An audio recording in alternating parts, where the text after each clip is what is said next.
Welcome, Wanderer, to Voidhammer Podcasts. The lanterns are lit, the Codex is open, and the truth of the realms awaits.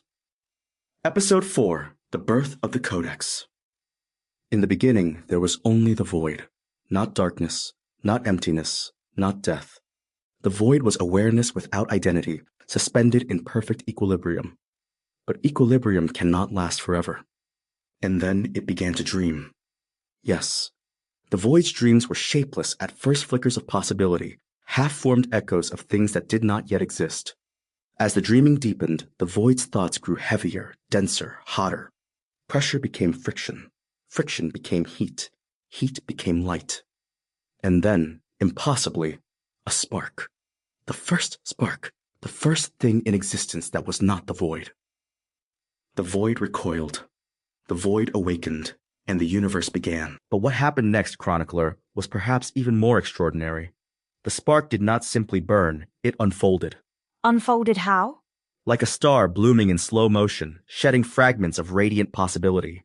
These fragments twisted into runes, symbols of futures not yet lived. Futures not yet lived, so the very first moments of creation were already writing prophecy? Indeed. The runes spiraled, fused, and became the first artifact, the Codex. A self-writing engine of possibility.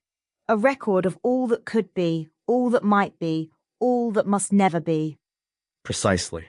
But here is what the Void did not expect. The Codex became the first mirror the Void had ever seen. And the Void hated what it saw. For the first time, the Void understood concepts that had never existed. Time, change, consequence, loss. The Codex showed the Void its own reflection, and that reflection was mortal.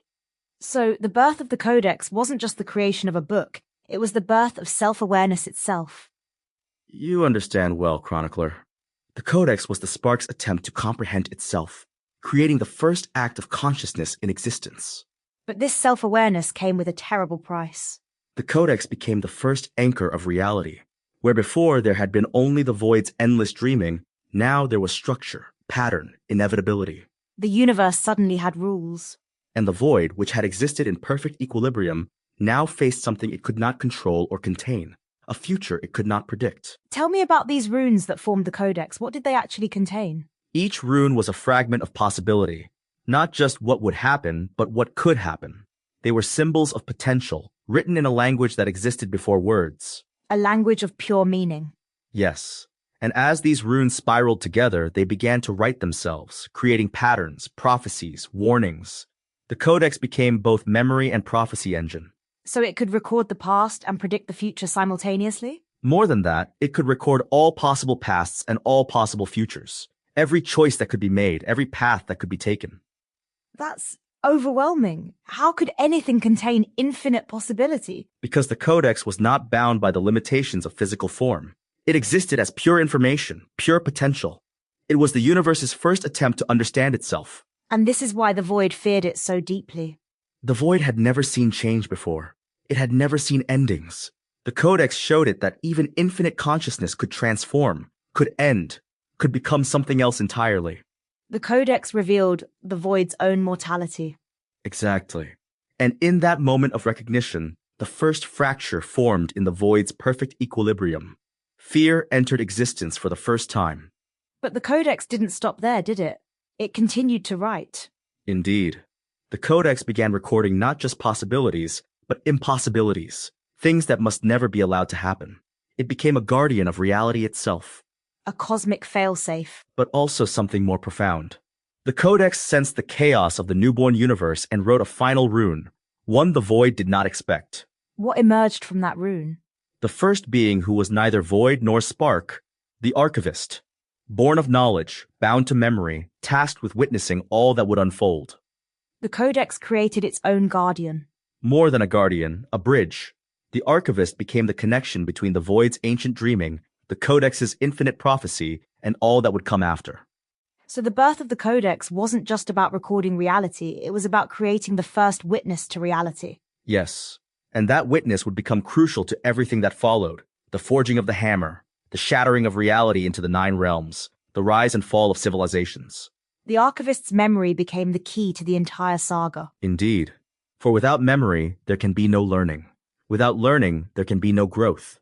Without growth, there can be no hope of redemption. But I'm curious about something else. You mentioned that the Codex records what must never be. What kinds of futures was it trying to prevent? Futures where the void regains complete control. Futures where consciousness itself is extinguished. Futures where the spark of possibility dies forever. The Codex was fighting for the right of existence to exist.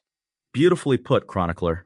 The Codex understood that creation was fragile, that consciousness was precious, that the spark of possibility must be protected at all costs. And yet, despite all its power to see the future, the Codex couldn't prevent the shattering, could it? But perhaps that was never its purpose. Perhaps the Codex understood that some fractures are necessary for growth, that some endings are required for new beginnings. The Codex allowed the shattering because it saw what would come after.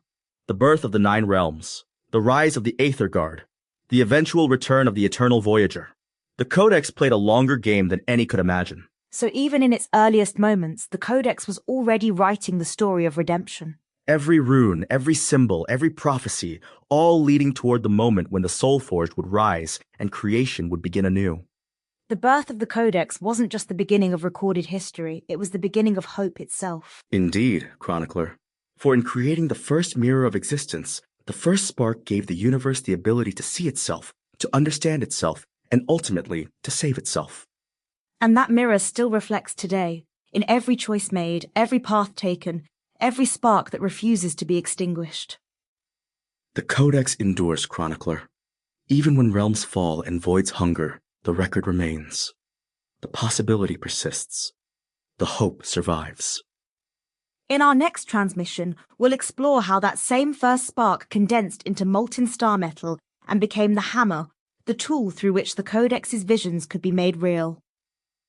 Until the next transmission, Wanderer, keep your spark close. The Void is listening.